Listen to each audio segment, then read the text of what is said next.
नमस्कार दोस्तों, मेरा नाम है अभय सिंह और आपका स्वागत है आपके अपने YouTube channel current affairs for exam में। दोस्तों, आज हम डिस्कस करने जा रहे हैं एक एनजीटी के रूलिंग के बारे में। आज हम एक इम्पॉर्टेंट एनवायरमेंटल गवर्नेंस से जुड़ी न्यूज़ को डिस्कस करने जा रहे हैं।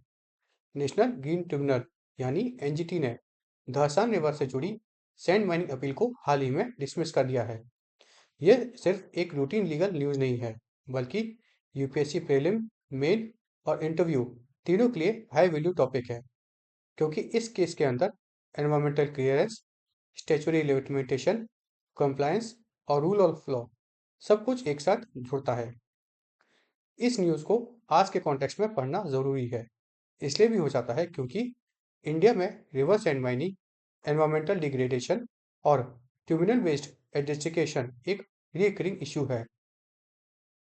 सुप्रीम कोर्ट और एनजीटी बार बार एम्फेसाइज कर रहे हैं कि एनवायरमेंटल प्रोजेक्शन कोई ऑप्शनल सब्जेक्ट नहीं है।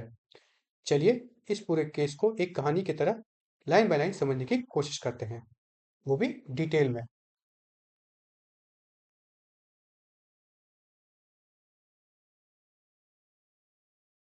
सबसे पहले थोड़ा बैकग्राउंड समझते हैं। नेशनल ग्रीन ट्रिब्यूनल, जिसे हम शॉर्ट में एनजीटी भी कहते हैं, एक स्पेशलाइज्ड एनवायरमेंट कोर्ट है। इसका एस्टेब्लिशमेंट हुआ था एनजीटी एक्ट 2010 के तहत। एनजीटी का मेन ऑब्जेक्टिव है environmental protection, conservation of forest और नेचुरल रिसोर्सेज से रिलेटेड डिस्प्यूट्स को स्पीडी डिस्पोजल। इस ट्रिब्यूनल के पास सिविल कोर्ट जैसे पावर्स होती है, लेकिन ये एक्सक्लूसिवली एनवायरमेंट के लिए काम करता है। इस पर्टिकुलर केस को प्रिंसिपल बेंच ने सुना, जो न्यू दिल्ली में लोकेटेड है। बेंच को हेड कर रहे थे जस्टिस प्रकाश श्रीवास्तव, जो चेयरपर्सन है, और उनके साथ expert member A Senthil well भी थे।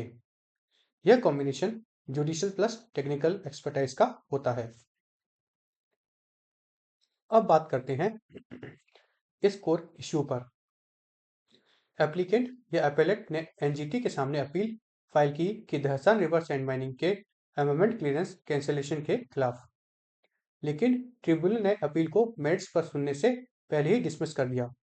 रीजन क्या था? अपील टाइम बार्ड थी।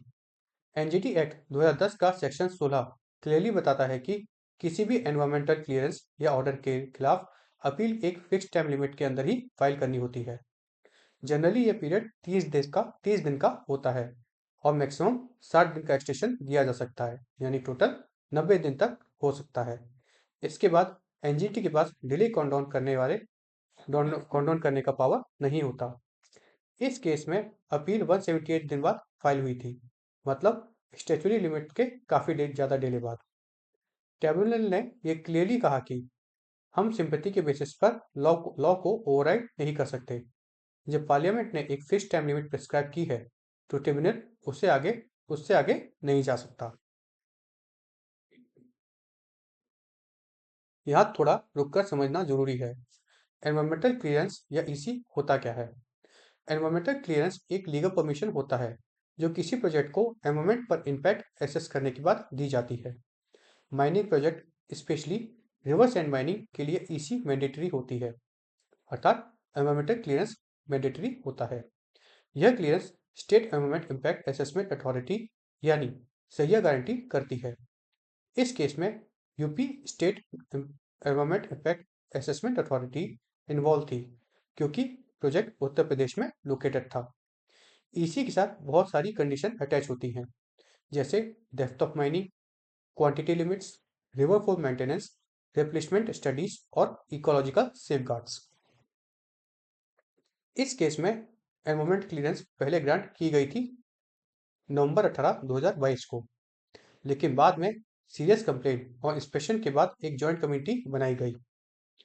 इस कमेटी ने साइट इंस्पेक्शन और कंप्लायंस रिव्यू किया।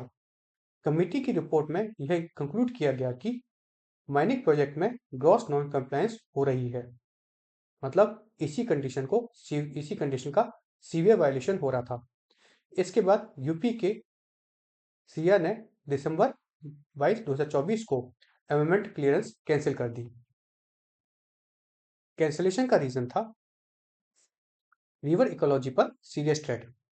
सैंड माइनिंग अगर अनसाइंटिफिक तरीके से होती है, जो कि अक्सर होती ही है, तो river morphology, ground water recharge, equity life और फ्लड रिस्क सब इफेक्ट होता है।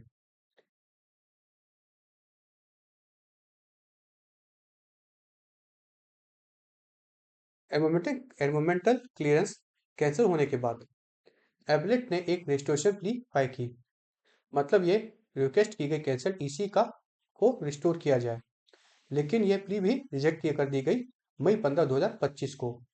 एपलेट का आर्गुमेंट था कि उन्हें कैंसिलेशन ऑर्डर रिसीव ही नहीं हुए थे, इसलिए डिले हुआ और अपील फाइल करने में। ट्रिब्यूनल ने इस आर्गुमेंट को थोरली एग्जामिन किया। एनजीटी ने रिकॉर्ड्स देखे और पाया कि अथॉरिटीज ने कैंसिलेशन ऑर्डर मल्टीपल मोड से कम्युनिकेट किए थे, रजिस्टर्ड पोस्ट के थ्रू, ईमेल के थ्रू और ऑफिशियल पब्लिक पोर्टल के थ्रू भी। इसलिए नॉन रिसिप्ट का क्लेम फैक्चुअली इनकरेक्ट पाया गया। ट्रिब्यूनल ने इस मिस इंटरप्रिटेशन कहा इसे मिस इंटरप्रिटेशन कहा। यहाँ एक बहुत इंपॉर्टेंट प्रिंसिपल इमर्ज होता है। लिटिगेंट को क्लीन हैंड के साथ कोर्ट आना होता है। अगर आप फॉल्स स्टेटमेंट देते हो तो कोर्ट का टेस्ट ब्रेक होता है।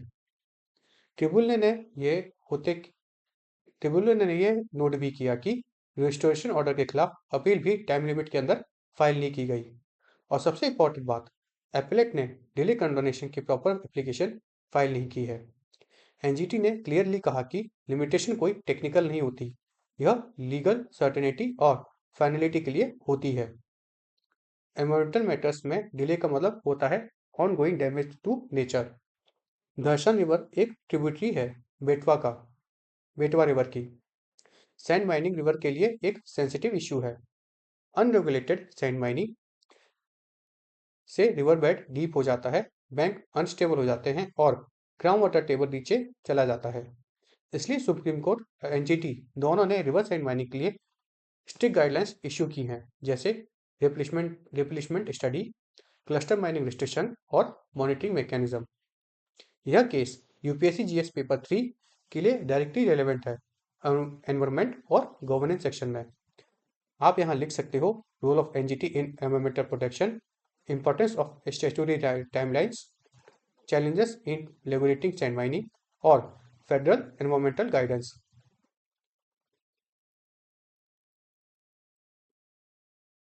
इंटरव्यू में अगर पूछा जाए तो ट्राइब्यूनल्स एनवायरमेंटल प्रोटेक्शन में कैसे हेल्प करते हैं, तो यहाँ की केस स्टडी बताई जा सकती है। Overall Dhasan sand mining case हमें एक स्ट्रॉन्ग मैसेज देता है। एनवायरमेंटल क्लियरेंस कोई पेपर फॉर्मेलिटी नहीं है, या यह स्टैट्यूटरी टाइमलाइंस सिर्फ गाइडलाइंस नहीं होती, बल्कि बाइंडिंग लॉ होते हैं। और नेचुरल और national green tribunal environmental governance का एक पावरफुल पिलर है, जो इकोलॉजिकल और प्रोटेक्शन और रूल ऑफ लॉ दोनों को बैलेंस करता है। इसके लिए ये न्यूज़ आज के करंट अफेयर्स में पढ़ना और समझना बहुत ज़रूरी हो जाता है। फ्रेंड्स, आपको ये सेशन समझ में आया और अच्छा लगा तो लाइक शेयर सब्सक्राइब अवश्य करें।